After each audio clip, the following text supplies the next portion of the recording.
तो इसमें तो भाई ये है कि है ना, ये फर्स्ट पेपर में ना, फर्स्ट यूनिट में बस इतना ही है कि जैसे स्मूथ था कवर, है ना, तो वो जब चूहे को लगाया गया तो जो माउस था वो मर गया था, ठीक है, निमोनिया से। फिर नॉर्मल वाला आर स्ट्रेन रफ, यानी इसकी सतह कैसी थी, खुरदरी थी, उसके ऊपर कोई कवर नहीं था, तो इसको लगाया तो माउस को निमोनिया तो नहीं हुआ, है ना। फिर अगली बार क्या किया, इस वाले को जला दिया, गर्म कर दिया, मतलब कवर हटा दिया, और फिर इसके साथ मिला दिया, आर और एस दोनों को मिक्स करके लगाया। तो सोचा ये था कि ये शरीफ है, लेकिन ये गलत है, बिगड़ा हुआ है, इसके बिगड़े हुए कंडीशन को हटा दो तो ये दोनों शरीफ मिलके चूहे को जिंदा छोड़ देंगे, लेकिन ऐसा नहीं हुआ, चूहा गया मर। जब माउस खत्म हो गया तो उससे पता चला कि इसका मतलब इसको इसने क्या कर दिया, बिगाड़ दिया। मतलब ये क्या था, नॉर्मल था, अनुग्र था, अनुग्र मतलब उग्रवादी नहीं था, इसको इसने उग्रवादी बना दिया, ट्रांसफ्यूज कर दिया, ट्रांसफॉर्मेशन, ठीक है। तो इस तरीके से उसको फिर इसका डीएनए शायद इसमें गया होगा। तो ग्रिफिथ ने इतना ही बताया कि समथिंग इज देयर, मतलब कुछ तो ऐसा है जो इसके आनुवंशिकता को खराब कर दिया इसने, और ऊपर का जो कवर है वो निमोनिया करने के लिए जरूरी नहीं है, अंदर कुछ है वो जरूरी है, बस इतना ही बता पाए थे ग्रिफिथ, ठीक है। फिर आगे प्रयोग हुए, फिर धीरे धीरे डीएनए वगैरह की डिस्कवरी हुई, ठीक है, तो उसमें बताया था। वैसे एक बात और, ये क्या पढ़ रहे हैं हम, डीएनए आरएनए वगैरह पढ़ रहे हैं ना, तो न्यूक्लिक एसिड, न्यूक्लिक एसिड की डिस्कवरी किसने की थी, फ्रेडरिक मीस्चर साहब ने की थी, ठीक है। ये फर्स्ट में ही बता दिया गया था आपको, ठीक है, फ्रेडरिक मीस्चर। अब आगे बात करते हैं, आप सेकेंड यूनिट में आपका सेंट्रल डोग्मा वगैरह है, ठीक है। अब सेंट्रल डोग्मा वगैरह में क्या होता है, डीएनए से आरएनए और आरएनए से प्रोटीन, डीएनए से आरएनए, आरएनए से डीएनए, ऐसा होता तो है लेकिन हर बार नहीं। चलो अब टॉपिक आ गया तो बता ही देते हैं, ठीक है भाई। देखो कब होता है ये भी बता दो। डीएनए से डीएनए बनता है खुद ही, तो उसे क्या कहते हैं, प्रतिकृतिकरण, प्रतिकृतिकरण, ठीक है। अंग्रेजी में क्या बोलते हैं, रेप्लिकेशन।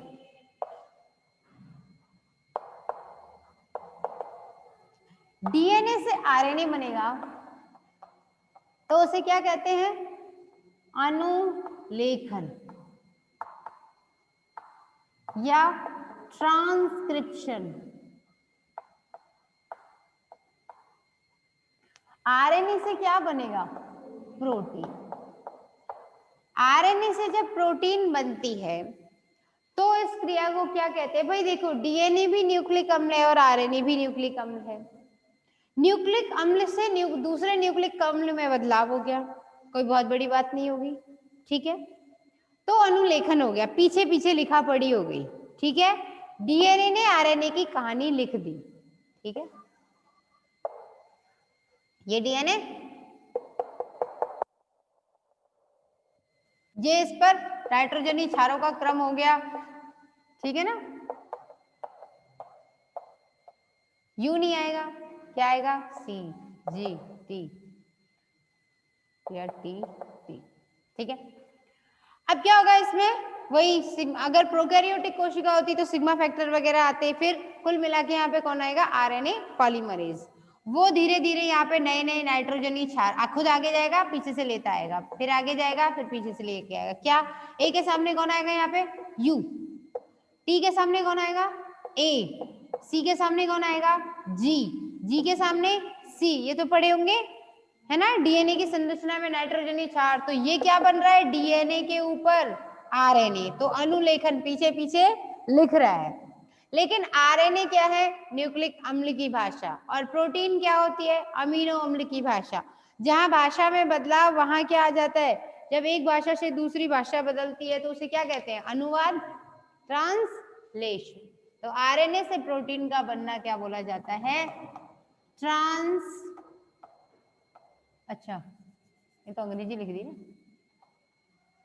अनुवादन, क्या बोलेंगे, अनुवादन, ये हो जाएगा ट्रांसलेशन। ठीक है ना। अब एक बात और जो अभी पुष्पेंद्र ने बोला कि डीएनए से आरएनए बन गया, लेकिन आरएनए से भी डीएनए बन सकता है या नहीं। ठीक है, डीएनए से आरएनए हर बार बनता है, सीधी बात है, लेकिन आरएनए से भी डीएनए बनता है। उसके लिए एक एंजाइम चाहिए, रिवर्स ट्रांसक्रिप्टेज। क्या नाम है उसका? रिवर्स। रिवर्स कब होता है? जैसे गाड़ी में डालते हैं ना, रिवर्स गियर डाल दिया, मतलब पीछे लौट के आना। काम होना था सीधे सीधे, हो गया उल्टा, गियर डाल दिया पीछे, है ना। Reverse transcription. ट्रांसक्रिप्शन किसकी वजह से होगा? रिवर्स ट्रांसक्रिप्टेज एंजाइम की उपस्थिति में होगा। ठीक है, एंजाइम क्या होते हैं? All enzymes are protein. सभी एंजाइम प्रोटीन होते हैं। मतलब एंजाइम क्या होता है? किसी भी जैविक क्रिया की दर को बढ़ाने का काम करते जो। ठीक है, जैविक क्रिया की दर को कौन बढ़ाएगा? एंजाइम। केवल प्रोटीन ही एकमात्र ऐसी चीज है, ऐसा रसायन है, प्रोटीन ही, जो जीव के शरीर में उसकी जैविक क्रियाओं की दर को बढ़ा देती है। मतलब वो क्रिया को होने के लिए जरूरी नहीं है, दर को या तो बढ़ा दे या कम कर दे।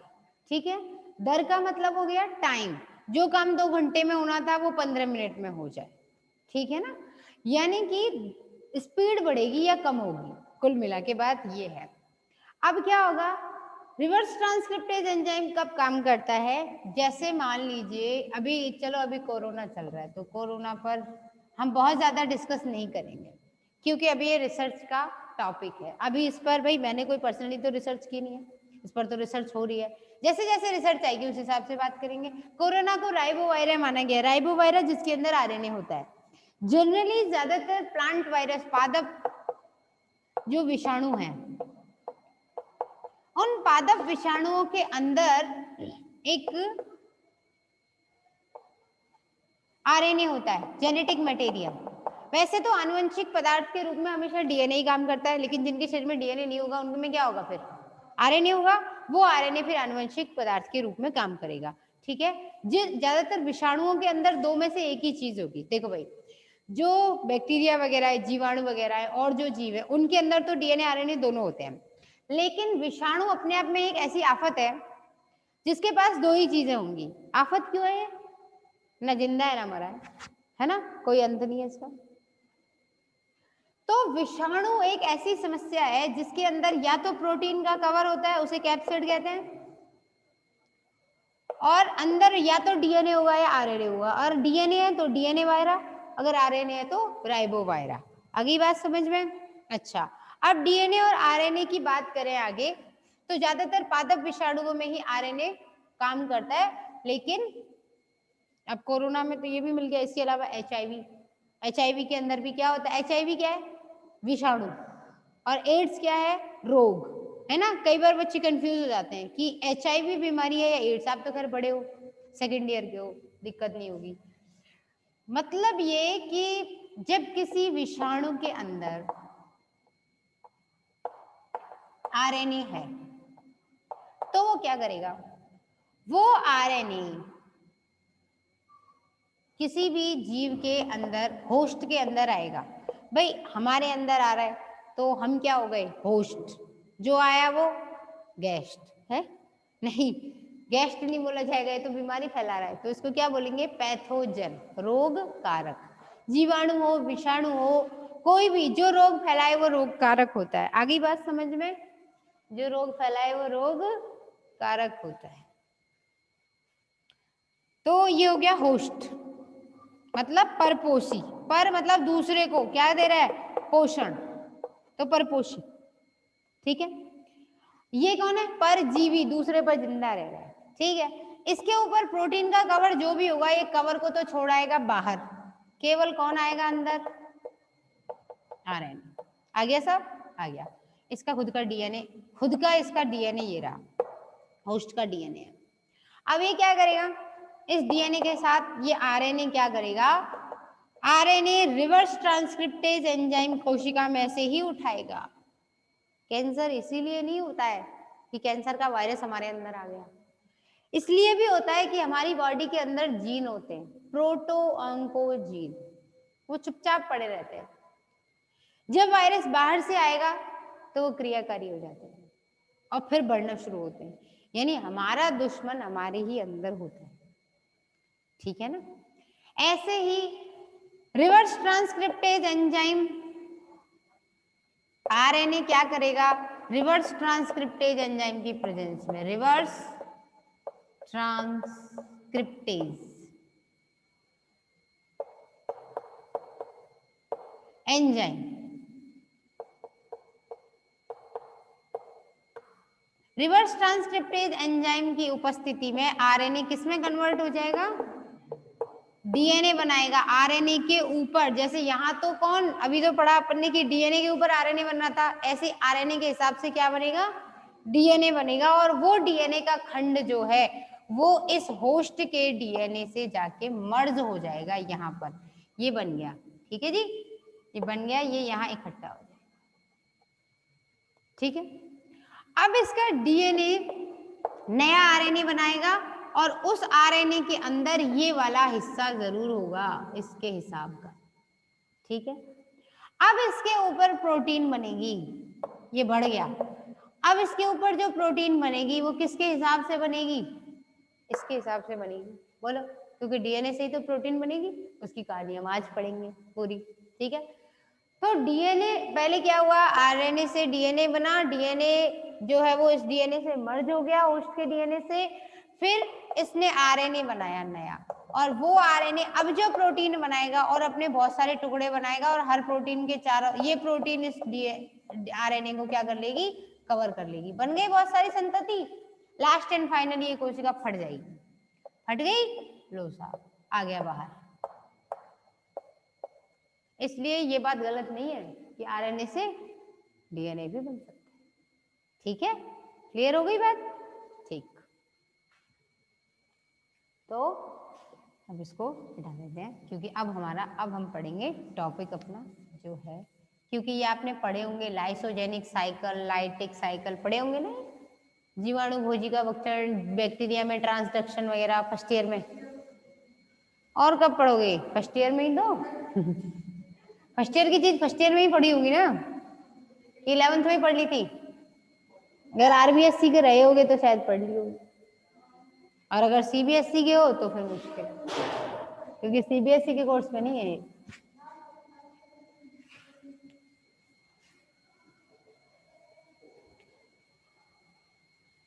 हिंदी मीडियम है ना आपका, पहले पढ़ लिया। तो आगे अब बात करते हैं हम कि अब क्या बनेगा, अब हम पढ़ेंगे आरएनए से क्या बन रही है साहब, प्रोटीन, ठीक है। आरएनए से प्रोटीन बनने की कहानी में कौन आएगा सबसे पहले, आरएनए।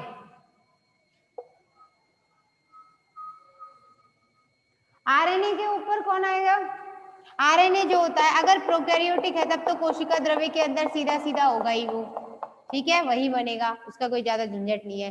पर अगर वो किसमें हुआ, यूकैरियोटिक कोशिकाओं में हुआ, तो ये आरएनए पहले कहाँ बनेगा, डीएनए के द्वारा बनेगा। डीएनए कहाँ होता है, केंद्रक के अंदर।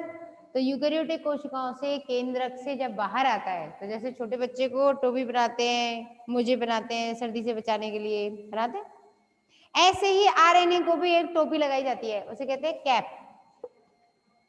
काय की कैप होती है वो, 7 मिथाइल ग्वानोसिन या 7GCH3 ऐसे लिख देते हैं इसको शॉर्ट में, 7 ग्वानोसिन मिथाइल, ठीक है ना। अब इस mRNA के ऊपर यहाँ पर क्या होगा, कैप लग गई साहब, यहाँ पे CH3 ऐसे आ गए, जी मतलब ग्वानोसिन, AGTC पढ़े होंगे ना, यूरेसिल वगैरह नाइट्रोजनी क्षार होते हैं, उन्हीं का क्रम तो है। तो कल हमने पढ़ा था 3 नाइट्रोजनी क्षारों का क्रम जो होता है वो क्या होता है, आनुवंशिक कूट, आनुवंशिक कूट बोलते हैं, कूट मतलब कोड है ना, हाँ वो भरतपुर वाला कूट नहीं, तो आनुवंशिक कूट।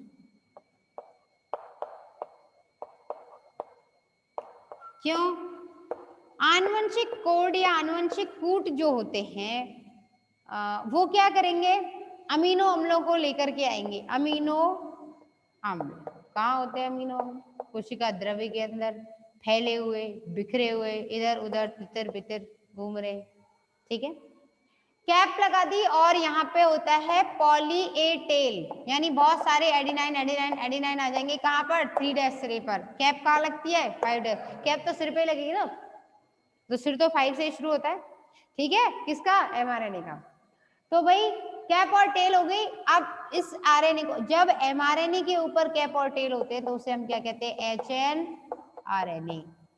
अगर कैप और टेल नहीं है, फिर थोड़ी टाइम बाद ये क्या होगा? न्यूक्लियस में से निकल करके कहाँ आ जाएगा? कोशिका द्रव्य के अंदर, जिससे लाइसोसोम वगैरह इसे एकदम से खा ना जाए। ठीक है, या केंद्रक द्रव्य का वातावरण इसे, या कोशिका द्रव्य का वातावरण इसे हजम ना कर जाए, इसलिए इसमें कैप होती है, टेल होती है।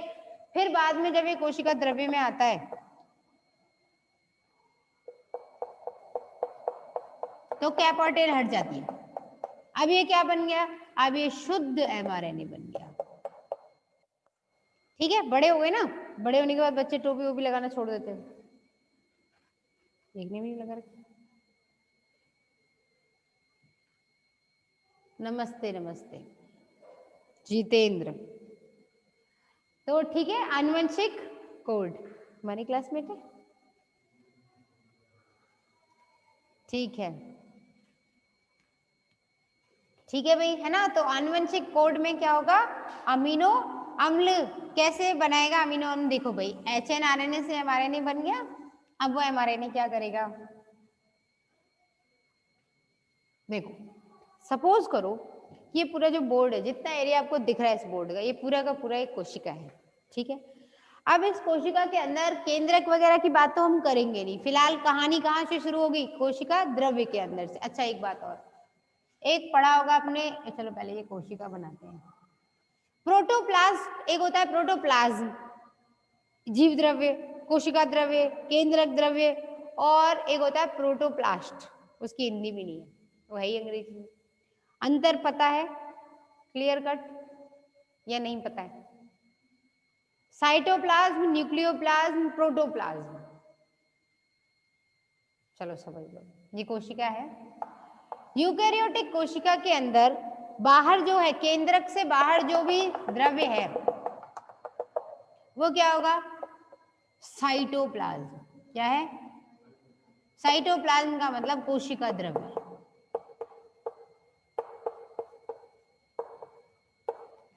अंदर केंद्रक के अंदर जो द्रव्य है न्यूक्लियोप्लाज्म या जीव वो सॉरी या केंद्रक द्रव्य, केंद्रक द्रव्य टोटल बोला जाएगा जीव द्रव्य, जिसकी खोज परकंजे ने की थी। ठीक है,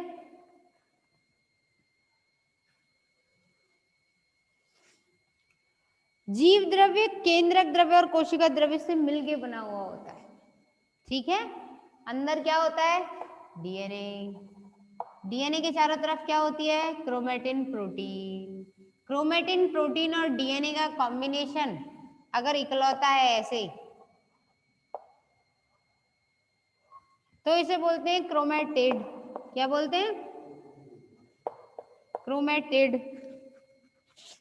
और ऐसे दो मिल जाएंगे, एक और आ गया इसके ऊपर ऐसे ही,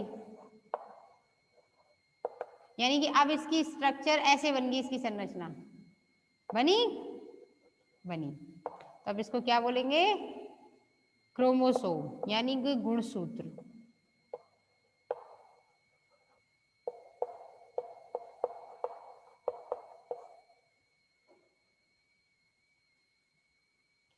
ठीक है, यहां तक कोई दिक्कत नहीं है? अब समझ लो।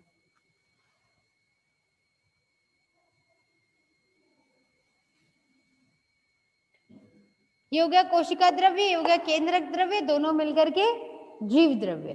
ठीक है जी। अब इस जीव द्रव्य में क्या होगा? अच्छा, एक और वर्ड था अपने पास, क्या? जीव द्रव्य को कहते हैं प्रोटोप्लाज्म। क्या कहते हैं? प्रोटोप्लाज्म। ठीक है, अगर कोशिका जंतु कोशिका है तो उसमें कोशिका भित्ति होगी नहीं, पर अगर पादप कोशिका है तो पादप कोशिका के अंदर क्या होगा, कोशिका के चारों तरफ कोशिका भित्ति होती है।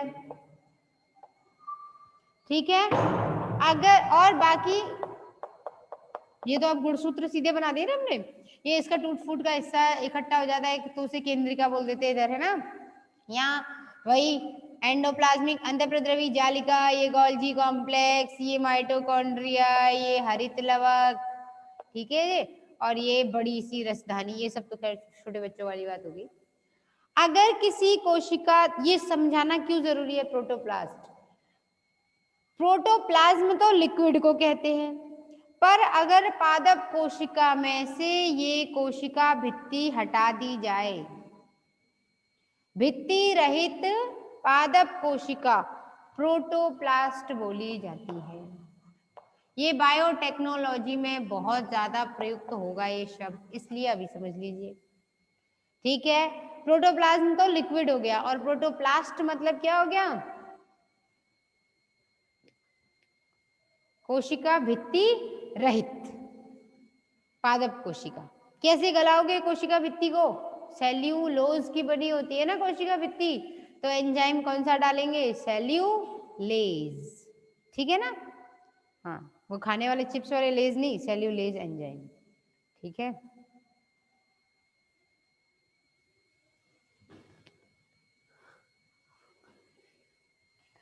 तो आगे बात करते हैं हम, ठीक है।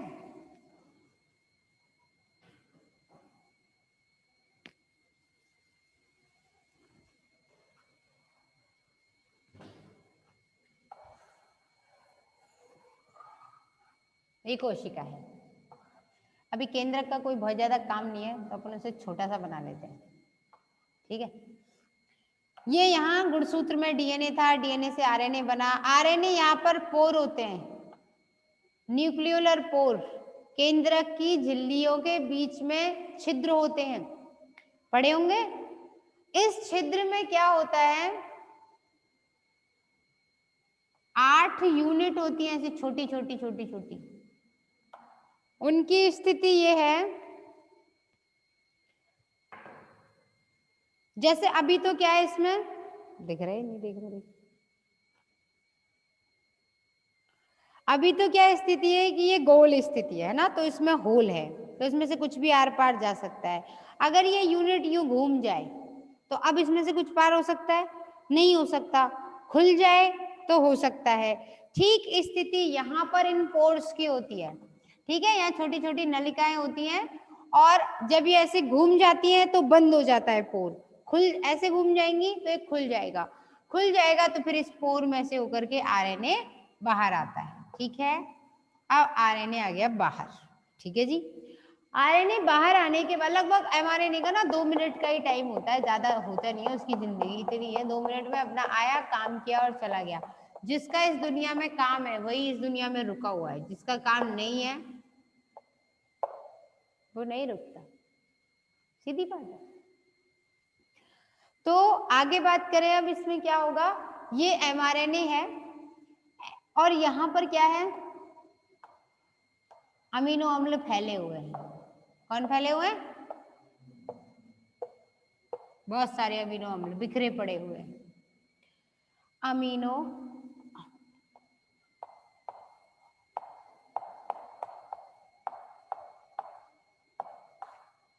अम्लों के नाम है valine, proline, histidine, glycine, glutamic अम्ल, है ना, आर्जिनिन, ठीक है। इस तरीके से टोटल होते हैं 150, ठीक है। 150 में से केवल 20 ही अमीनो अम्ल ऐसे हैं जो काम के हैं, मतलब जो आपस में अरेंज होते हैं, जुड़ते हैं और जुड़ करके प्रोटीन निर्माण में भाग लेते हैं, ठीक है। अब होगा क्या, देखो भाई सिग्नल चलता है अब, ठीक है, कैसे,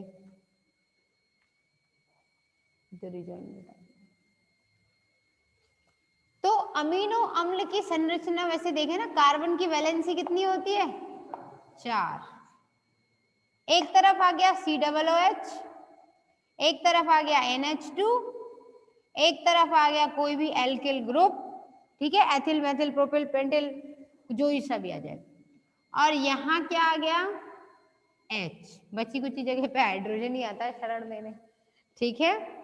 ये एक अमीनो अम्ल की संरचना है। हाँ, इसमें ग्लाइसिन अलग है, ग्लाइसिन में R नहीं होता, H होता है, ठीक है। बाकी जितने भी अमीनो अम्ल हैं उन सब में यहाँ पे कोई ना कोई एल्किल ग्रुप होगा, ठीक है। तो ऐसा कार्बन जिसकी चारों संयोजकताएं 4 अलग अलग यूनिट से पूरी हो रही हों, उसे क्या कहते हैं, किरल कार्बन, किरल कार्बन, ठीक है। तो केमिस्ट्री भी पढ़ लेते हैं बॉटनी में, ठीक है ना। तो ये किरल कार्बन की स्थिति है इसकी, ठीक है। लेकिन ग्लाइसिन में नहीं है, ठीक है। कंपटीशंस में कई बार पूछा जाता है ग्लाइसिन में क्यों नहीं है, क्योंकि उसमें क्या है, R है ही नहीं है, हाइड्रोजन है, ठीक। तो अब भाई इस तरीके से वैलिन वगैरह और भी होते हैं अमीनो अम्ल। तो ये अमीनो अम्ल इधर उधर बिखरे हुए रहते हैं। एक और चीज होती है कोशिका के अंदर जिसे बोलते हैं राइबोसोम, पैलाडे ने ढूंढा था इसलिए पैलाडे पार्टिकल भी कहते हैं। क्या नाम है उसका, राइबोसोम। राइबोसोम पढ़ा होगा आप लोगों ने, यूकैरियोटिक कोशिकाओं में 80S प्रकार के पाए जाते हैं और प्रोकैरियोटिक कोशिकाओं में 70S प्रकार के पाए जाते हैं, ठीक है। अब इस 70S और 80S का राज क्या है मालूम है क्या, इस S का मतलब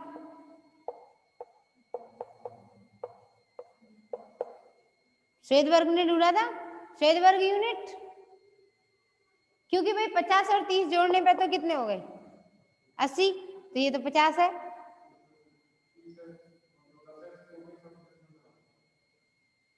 इसका एक ये कारण है कि जो ये निकाले गए थे ना, श्वेतवर्ग ने निकाले, प्रोकैरियोटिक कोशिकाओं में से निकाले, उसके बाद मशीन होती है अपकेंद्रण मशीन, ठीक है। उस अपकेंद्रण मशीन में इसकी स्ट्रक्चर ऐसी ही होती है, ठीक है। इसके अंदर यहाँ प्लेट होती है, उसमें होल होते हैं, इसमें टेस्ट ट्यूब लगा देते हैं, ठीक है। टेस्ट ट्यूब में राइबोसोम डाल देते हैं लिक्विड के साथ। फिर इसका जब सेंट्रीफ्यूज यानी कि इलेक्ट्रिसिटी से कनेक्शन कर दिया, ऑन हो गया, तो जैसे जूसर मिक्सर ग्राइंडर घूमते हैं वैसे ये घूमता है। तो इसमें जो भी चीज घूम घूम के 80 बार चक्कर खा के सेडिमेंट हो गई, एस मतलब सेडिमेंट यानी कि तल में बैठ गई, उसे बोलेंगे 80S। जो 70 बार चक्कर खा के बैठेगी उसे बोलेंगे 70S, ठीक है। और ये 80S जो है इसे जब और तोड़ देते हैं, क्योंकि 2 सब यूनिट होती है, एक छोटी उप इकाई एक बड़ी उप इकाई, तो छोटी वाली तो 40 चक्कर खा के बैठ जाती है, इसलिए उसे 40S कहते हैं। जितने राउंड के बाद वो सेडिमेंट हो गया, सेडिमेंट का मतलब जितने चक्कर खाने के बाद वो तल में बैठ गया, उसके हिसाब से है ये काउंटिंग, ठीक है। बायोलॉजी में मैथ फेल हो जाता है कई बार।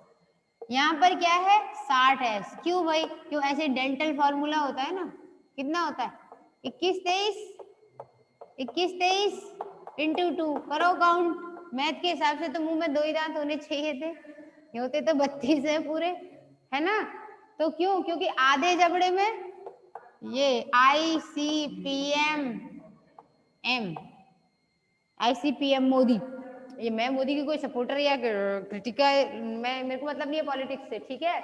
मैंने तो ये ट्रिक बनाई बस ऐसी, ठीक है ना। आई मतलब incisor, canine, premolar and molar, है ना। कृंतक, रत्नक, चवर्णक, अग्रचवर्णक, ऐसे होते हैं वो हिंदी में, ठीक है। इंग्लिश में थोड़ा आसान यही है। तो अब इसमें क्या होगा, आधे जबड़े में ये हो गए 2 1 2 3, आधे जबड़े में फिर ये हो गए, ऐसे ही नीचे भी हो जाएंगे, तो इस तरीके से हो जाते हैं। तो यहाँ मैथ्स तो हमारी गड़बड़ हो जाती है बायोलॉजी में, ठीक है। मैथ गड़बड़ है तभी तो बायो लिए। अच्छा, तो जब इसमें घूमने के बाद ये जितने चक्कर खा के बैठेगा उस हिसाब से इसका यूनिट आती है, ठीक है। श्वेतवर्ग ने ढूंढी, तो कोई कंफ्यूजन है, कोई डाउट ऐसा लगा कि जो आपने पढ़ रखा है उसमें, ठीक है। आप लोग रिजॉइन कर लीजिए, ठीक है। क्यों पुष्पेंद्र, मुझे ऐसा लगा तुम्हें डाउट